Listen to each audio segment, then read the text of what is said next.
Hi, it's Congresswoman Dan Schakowsky back with my plans and pans from a very, very busy week. I'm in Washington, D.C. right now, coming back next week, and proceeding with huge bills that are under consideration.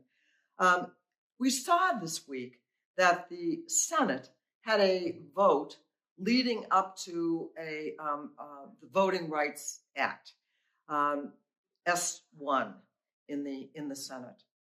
And what did we see? That the Republicans filibustered, even letting the bill be called and heard. And yet 50 Democrats voted to bring up the voting rights bill, the For the People, S1, and none of the Republicans. So 50-50 in in the Senate of the United States. And we have to do something about that, because the ability for the filibuster to actually take down anything that they want, to require 60 votes for anything to happen, at least we have to do something about the filibuster when it comes to voting rights. It is too fundamental for our democracy to not have every person have the right to vote. So we're going to continue to be fighting. This was a busy week for the Budget Committee. We heard from the Secretary of Housing and Urban Development, who was a colleague of mine, Marcia Fudge, and I was concerned and raised the issue about whether or not people who were exempted by the moratorium on paying the rent during the pandemic, what's going to happen when that ends?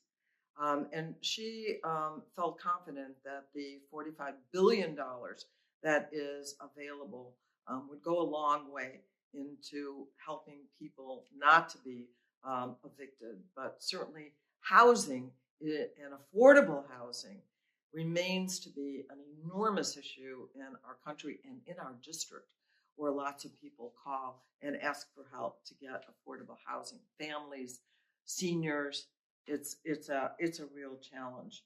The other thing in the Budget Committee is we had the Deputy Secretary of Defense come to the Congress, to the Budget Committee, and I raised concerns, as I have pretty much since I've been in Congress, of how much money are we spending on the private military contractors?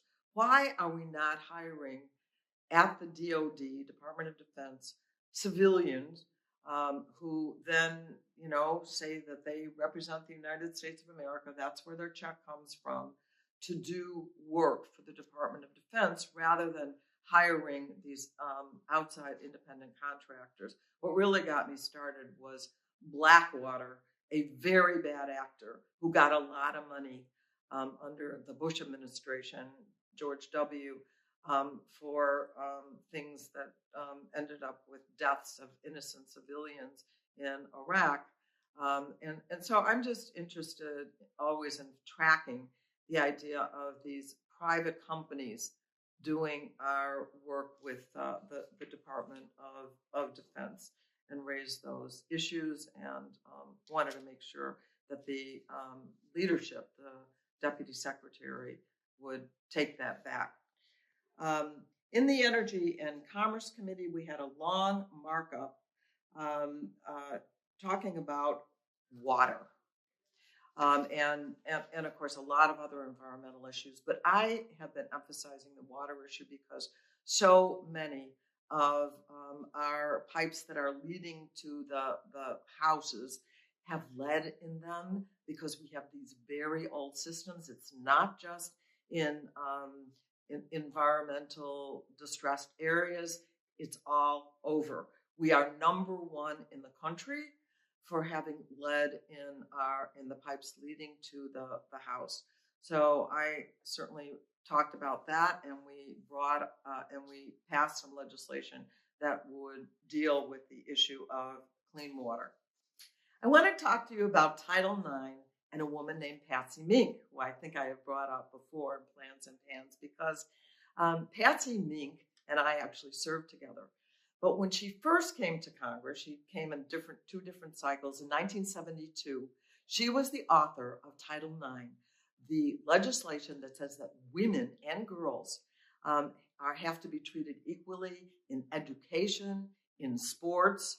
We're still struggling for women to be paid the same for the work that they do, especially even as athletes. But Patsy was also the very first woman of color ever to serve in the House of Representatives. So this week, the Speaker of the House, Nancy Pelosi, announced that there's finally going to be a portrait in recognition of Patsy Mink. So I'm very, very happy about it. She was the first woman of color and the first Asian woman to serve in the House of Representatives. So we passed a couple of bills that set things right in the House of Representatives. I think I told you last week that the Republicans voted down a piece of legislation that would assure that businesses owned by the LGBTQ owners would be exempt from discrimination, that they'd be treated like everyone else when it came to credit, to borrowing. And they decided that they would vote it down because it was a suspension bill that required a greater majority in order to pass the bill. So anyway, we had to make that right, and we finally did. And I was able to celebrate with an owner in Andersonville, which is in my district, the opening of Vincent, a wonderful restaurant, and he had benefited from some of the COVID programs like the PPP, the Paycheck Protection Program, and the restaurant help that we were giving to make sure that he was able to open the restaurant. So thank you to Rich for hosting this ribbon cutting, and look forward to going more often to Vincent. It was an in-person event. First ribbon I've cut in person in a very long time. So that was awesome. The other thing that the Republicans voted against was contraception without charge for the military. I went to the floor and pointed out that this is 2021, and to make the issue of contraception controversial is just beyond belief. And they deserve the same kind of ability to get contraception if they're in the military for those people who are outside of the military, because the Affordable Care Act made contraception a preventative care, health care. It is health care. And so we had to vote again because they had defeated it before, and we finally passed that legislation. The Speaker of the House, Nancy Pelosi, announced that she is establishing a select committee to deal with the questions that have arisen around what happened on January 6th. As I'm sure you know, we tried to get a commission rather than a select committee that would look into it, an official like the 9/11 commission that was formed.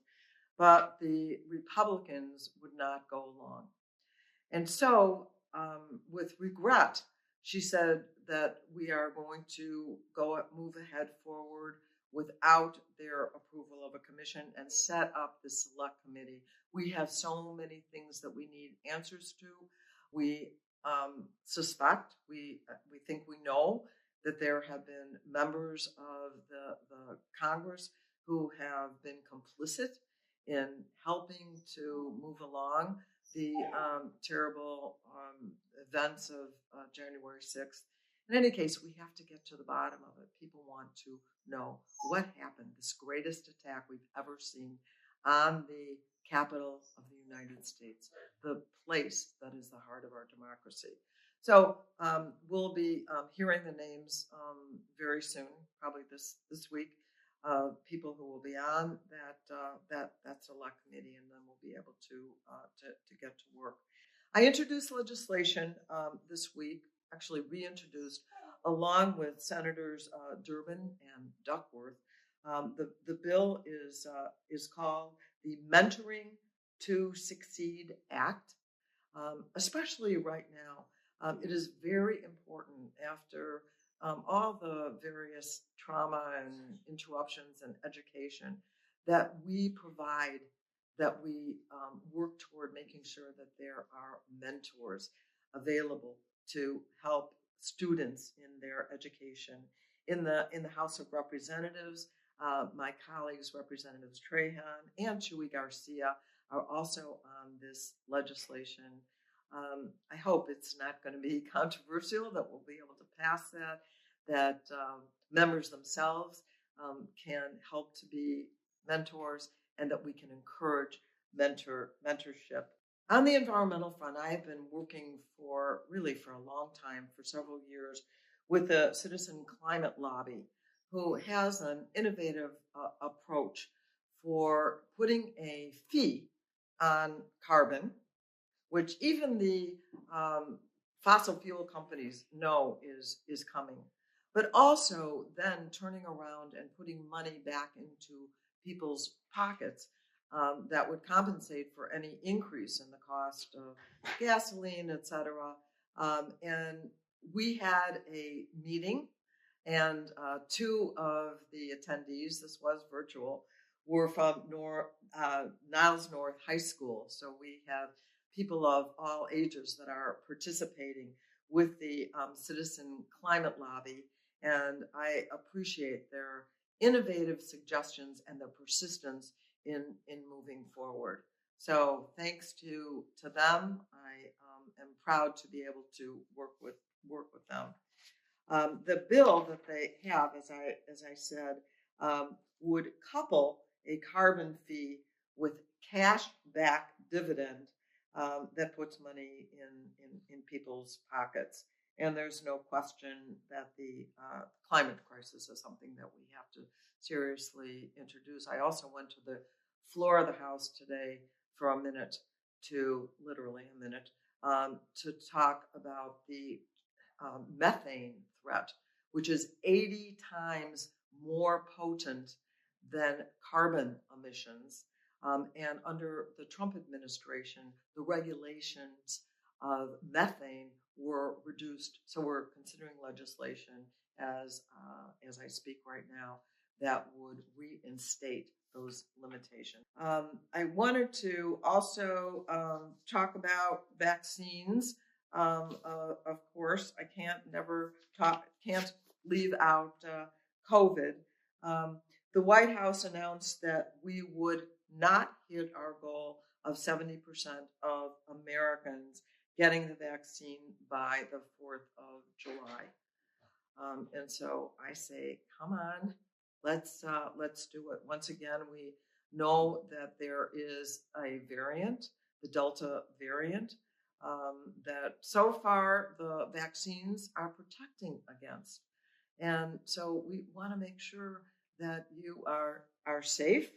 87% of seniors, however, in the country have been vaccinated. 70% of adults over 30 have been vaccinated. Guess who hasn't been? That's nearly 2 in 3 adults, but younger people under 30, we have seen still need to get vaccinated. So let's get at it. In Chicago, the city is offering at-home vaccinations, and you can call to make an appointment and have someone come to your home. That's very important for people who are homebound. The number is in the video that tells you how to make that call. So please do it. Just because you are homebound, you want people to be able to come into your home, and you want to make yourself safe. And music fans, I have good news for you.